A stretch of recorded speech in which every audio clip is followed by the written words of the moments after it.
Hi everyone, my name is Christopher Melotti from Melotti Media Copywriting and Message Marketing Bureau, and I help people and businesses get the most impact out of words. I'll introduce you to everyone else. Oh, sorry, Hello everybody, my name is Kristen Hancock. I'm from Font and Swatch Branding and Design Agency, and we assist people to refresh and remarket themselves. Hi, I'm Arielle from Two Giraffes. We are a full-service video production and animation studio. Hi, I'm Mike Sandys, Managing Director of Oddball Marketing. We're an action-orientated marketing agency. So, and I'll move it on to solutions and what we can define as. Now, I'm a big fan as a marketer of omnichannel, and which means that it's touching all different channels because we have so many channels available. But there is this danger of getting into the quantity over quality sort of aspect, and that's that ratio.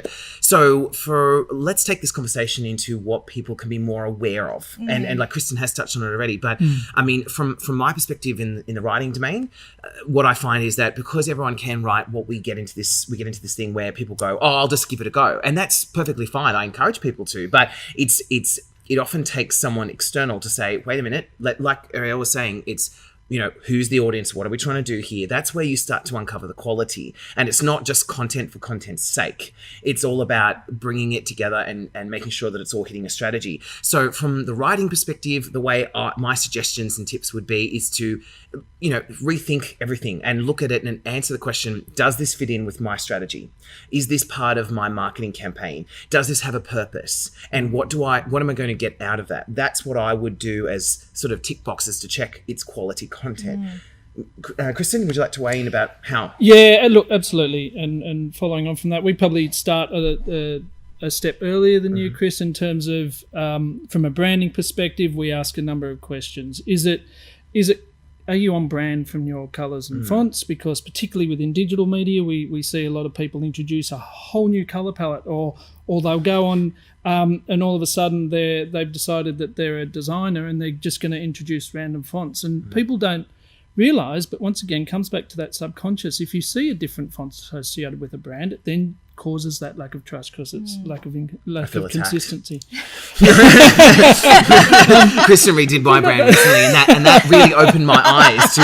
I've got the words down, but the colours and the images and all that was off, and that's something that I learnt. Yeah. So and this comes back to what we call a bit of a content bottleneck, because when you want to push more content out and you want to promote yourself more, you've really got to do a lot of work at the front end to give yourself, whether they are the templates that you need to get ready, or whether it's a specific campaign and you need the right messaging, or you need video content. It must be, from a brand perspective, it must be consistent. It must be on brand. So that's colours, that's fonts, that's to make sure your elements are on brand. It's making sure that the imagery, right down to the visual and verbal tone. So are the images that you're putting out there, are they correctly adjusted? Are they cold because that's the target of your brand? Are they warm?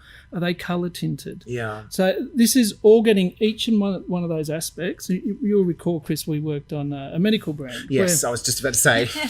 just the way that we colour adjusted all of their imagery to give them a consistent, warm, inviting emotion. And it worked, the audience. Because at their conference, all of their imaging and all their, like the words were consistent with the images, and it made their clients feel more welcome to come to the booth. Exactly. So, and it does work. And so what you're saying, Kristen, is branding acts as like a framework for quality. Absolutely. Yeah. And if you've done that work up front, and particularly with your with preparing your content, running the campaign becomes so much smoother. Yeah. You're like a guide. And the one other question that we would always encourage you to ask is, when you are promoting yourself, whether it's in a traditional media or whether it's in digital, you've really asked the question, why am I putting this out there? Yeah.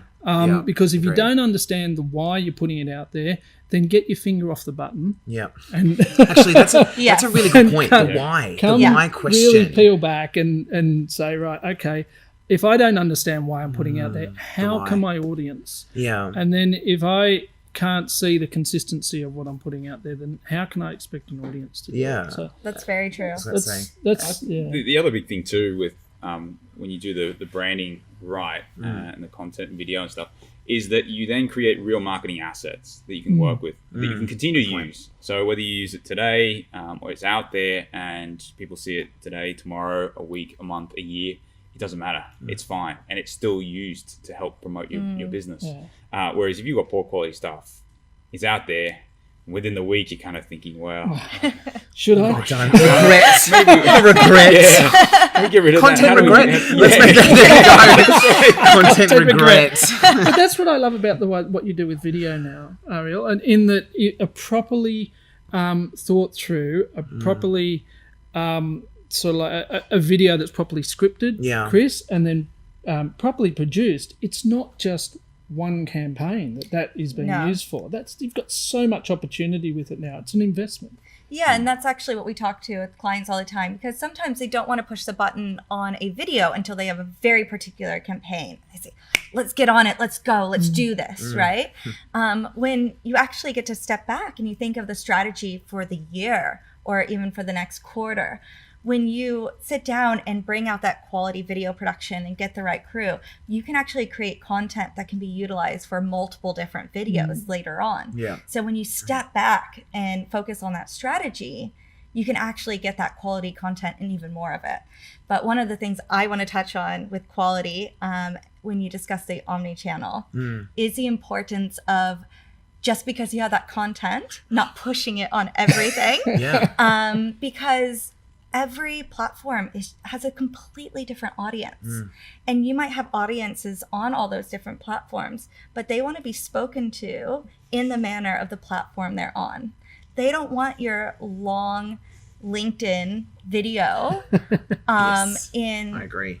horizontal on their Instagram or Snapchat thrown in at 1.5 minutes where it gets cut off, right? You have to really think about, where are we putting this? Who's my main audience on that? And that's actually all the way back at the beginning at pre-production and strategy. Where is this going to go? That is the number one thing you should ask yourself before you ever start doing the script and you start going into post, is pre-planning what are the different video cuts we want to put out there, because you should not try to shove one video onto all your different channels. Yeah. I think that's what we see most often in terms of mistakes around marketing, is just not thinking things through beforehand. And to your point, Kristen, before, not asking why. Like, why are we doing this? If you can answer that one first and then give it a bit more planning and thought around where and how are we going to use it, the activity and the assets that you create are bound to do a lot better and get better results. Yeah, another tip I would say is make sure you're putting a content marketing plan together. I mean, there's a lot of people that overlook this step, and having a plan where you set out your goals and objectives and what you want to do and where you want to be and what days even. That's something that I use for my team. And it wasn't like we just went, oh, what do we want to do on Monday? It was like we looked at it and said, okay, Monday is when people are getting back in from the weekend and people are feeling a little bit like scattered and, ready to start. So provide some lighter content. Same as Friday, right? I do the same, where it's a bit of a lighter content, but it's always around value and it's always around copy. And that's something that it comes from a plan, so that we ensure that there's quality there every time, so that people just don't go, oh, he's just thought, oh, what am I going to do today? And it's you don't think people notice, they notice. They notice, and they'll go, wow, that's a bit of a dud post. and then you go, oh, they'll forgive me. And and this is something I teach in my marketing classes. It takes longer to get them back than 100%. It's like I always give the example of the travel blog, where you've got a travel blog and you follow this travel blog and you love it and it's consistent and quality, and all of a sudden they start posting about their cupcake making and you go, whoa. What happened? And they go, oh, it's the same. It's fine. Like, I'm making a cupcake, right? And then they give you a few times, then you'll lose all your followers because they're like, well, I'm not here for that. So I think that's where we need to be. So last minute tips, anyone want to throw in? Yeah, look, for brand, and brand. make sure that it's the framework. I think that was a really good takeaway. Make sure that it is on brand and you're using the assets of your brand. And don't be afraid to start slowly. Content gets easier the more you do it. Yes. So just start slowly with it. Make sure it's on message and you've got the why. Actually, that's a really good point. Ariel? Yeah, I think we can all agree that it's that strategy and the planning and really just delving into, why am I putting this out there? Is it fitting with my brand? Is this pushing out my message? Am I going to accomplish from this what I want to? If someone watches this, will they know it's our brand? and will it give out the quality that we put out there to the world? And spending most of your time there in that sector before ever moving forward is the best thing you can do for your marketing. I think when we look at it, we sort of think about marketing in terms of the funnel. And when you think about people kind of coming in the funnel and sort of going through that journey through all your marketing assets and the experience of your brand before actually making a purchase, if that funnel has a few hiccups in there or some low quality stuff that's done, you'll find that there'll be a huge leak in that funnel. And so all this great work that we're doing, generating all these opportunities and people coming through, if you haven't got that quality and you have this huge leak going out the funnel, it's the most costly mistake you can possibly make. And just by plugging that funnel, by actually putting good quality in there, means that everything else is enhanced and you get better results and your money goes a lot further. So it's well worth spending that little bit of extra time, start and sort of work up the funnel in terms of your assets and stuff, and do it well, knowing that each time you do that, you're just going to get a great result. Well, thank you very much, everyone, for joining us for our very first episode. Thank you, everyone, for being part of it, and we will see you in the next episode. Thanks, everyone. Thank you.